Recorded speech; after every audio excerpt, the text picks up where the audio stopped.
भगत सिंह, इनका जन्म वर्ष 1907 को पंजाब के बंगा में हुआ था। ये जाट जाति के थे और सिख धर्म को मानते थे। इन्होंने साइमन कमीशन के विरोध में लाला लाजपत राय की मौत का बदला लिया और असेंबली में बम फेंककर निवेशवाद का विरोध किया। बाद में अंग्रेजों ने इन्हें गिरफ्तार कर फांसी दी। चंद्रशेखर आजाद, इनका जन्म वर्ष 1906 को मध्य प्रदेश के भभरा में हुआ। ये ब्राह्मण जाति के थे और हिंदू धर्म को मानते थे। ये हिंदुस्तान सोशलिस्ट रिपब्लिकन एसोसिएट के प्रमुख नेता थे। इन्होंने भगत सिंह के साथ मिलकर क्रांति में भाग लिया और आत्मसमर्पण करने की बजाय स्वयं को गोली मारी। सुभाष चंद्र बोस, इनका जन्म वर्ष 18 उड़ीसा राज्य के कटक में हुआ। ये कायस्थ जाति के थे और हिंदू धर्म को मानते थे। इन्होंने आजाद हिंद फौज की स्थापना कर सशस्त्र क्रांति का मार्ग अपनाया। तुम मुझे खून दो, मैं तुम्हें आजादी दूंगा, ये इनका प्रमुख नारा था। राजगुरु, इनका जन्म वर्ष 1908 को महाराष्ट्र में हुआ। ये ब्राह्मण जाति के थे और हिंदू धर्म को मानते थे। इन्होंने केंद्रीय विधानसभा में बम फेंके, जिसका उद्देश्य ब्रिटिश दमनकारी कानूनों का विरोध करना था। सुखदेव, इनका जन्म वर्ष 1907 को पंजाब के लुधियाना में हुआ।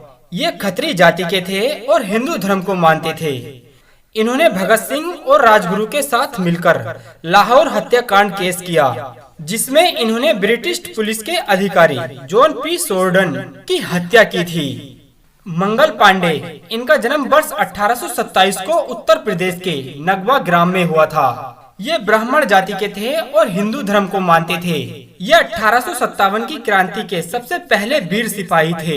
इन्होंने अंग्रेजी गुलामी का विरोध किया और इनके बलिदान ने एक भयंकर आंदोलन को जन्म दिया।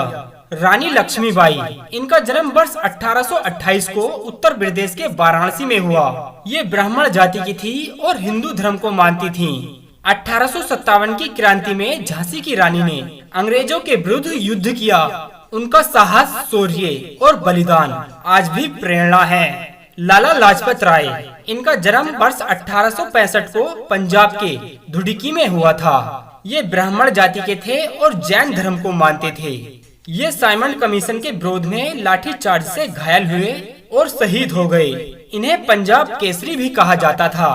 डॉक्टर भीमराव अंबेडकर, इनका जन्म वर्ष 1891 को मध्य प्रदेश के महू में हुआ था और ये चमार जाति के थे और हिंदू धर्म को मानते थे।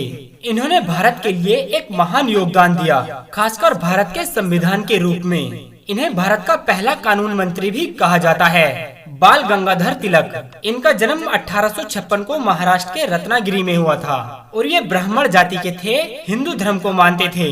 इन्होंने स्वराज मेरा जन्म सिद्ध अधिकार है का नारा दिया। सरदार वल्लभ भाई पटेल, इनका जन्म वर्ष 1875 को गुजरात के नाडियाड में हुआ था और ये कुर्मी जाति के थे, हिंदू धर्म को मानते थे।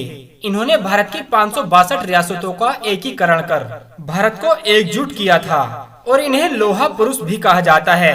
पंडित जवाहरलाल नेहरू, इनका जन्म 1889 को उत्तर प्रदेश के प्रयागराज में हुआ था। ये ब्राह्मण जाति के थे और हिंदू धर्म को मानते थे।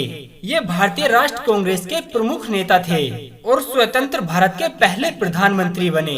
तात्या टोपे, इनका जन्म वर्ष 1814 को महाराष्ट्र के यमला में हुआ था और ये ब्राह्मण जाति के थे और हिंदू धर्म को मानते थे। इन्होंने 1857 की क्रांति में पेशवा नाना साहब के साथ मिलकर विद्रोह किया था। अशफाक उल्लाह खां, इनका जन्म वर्ष 1900 को शाहजहांपुर में हुआ था। ये पठान जाति के थे और मुस्लिम धर्म को मानते थे। इन्होंने ब्रिटिश शासन के खिलाफ भारतीय स्वतंत्रता आंदोलन शुरू किया। अंत में है महात्मा गांधी जी, इनका जन्म वर्ष 1869 को गुजरात के पोरबंदर में हुआ था। ये बनिया जाति के थे और हिंदू धर्म को मानते थे। उन्होंने अहिंसात्मक संग्रह और सहयोग आंदोलन के माध्यम से भारत की स्वतंत्रता की नींव रखी थी। दोस्तों, अगर आपको भारतीय स्वतंत्रता सेनानियों के बारे में यह जानकारी पसंद आई है तो आप इस वीडियो को लाइक कर दें, शेयर कर दें, क्योंकि आपका एक लाइक शेयर ही हमारी मेहनत का फल होता है।